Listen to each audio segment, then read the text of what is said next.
Elijah was becoming exasperated with the disobedience of the Jews and their constant wandering away from God.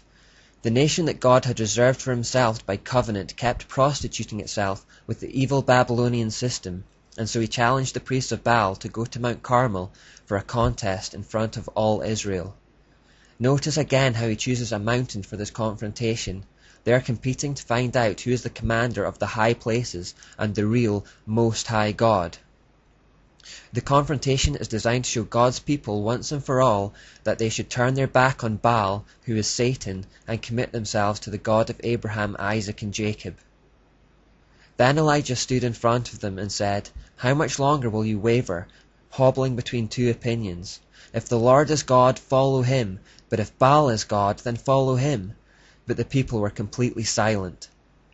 Then Elijah said to them, "I am the only prophet of the Lord who is left, but Baal has 450 prophets. Now bring 2 bulls. The prophets of Baal may choose whichever one they wish, and cut it into pieces and lay it on the wood of their altar, but without setting fire to it. I will prepare the other bull, and lay it on the wood on the altar, but not set fire to it. Then call in the name of your God, and I will call in the name of the Lord. The God who answers by setting fire to the wood is the true God." And all the people agreed. Then Elijah said to the prophets of Baal, "You go first, for there are many of you. Choose one of the bulls, and prepare it, and call in the name of your God, but do not set fire to the wood." So they prepared one of the bulls and placed it on the altar. Then they called in the name of Baal from morning until noontime, shouting, "O Baal, answer us!" But there was no reply of any kind. Then they danced, hobbling around the altar they had made. About noontime, Elijah began mocking them.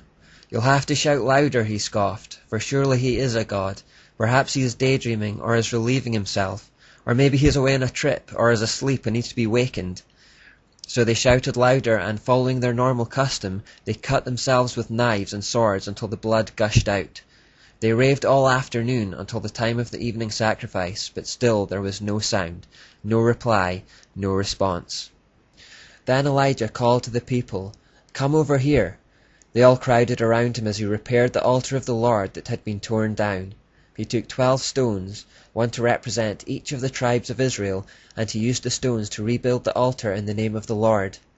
Then he dug a trench around the altar large enough to hold about 3 gallons. He piled wood on the altar, cut the bull into pieces, and laid the pieces on the wood.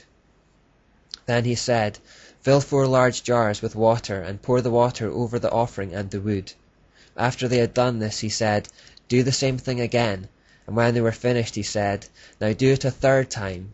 So they did as he said, and the water ran around the altar and even filled the trench. At the usual time for offering the evening sacrifice, Elijah the prophet walked up to the altar and prayed, "O Lord, God of Abraham, Isaac, and Jacob, prove today that you are God in Israel and that I am your servant.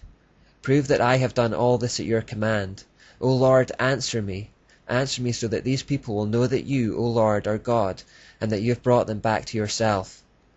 Immediately the fire of the Lord flashed down from heaven and burned up the young bull, the wood, the stones, and the dust. It even licked up all the water in the trench. And when all the people saw it, they fell down on the ground and cried out, "The Lord, He is God.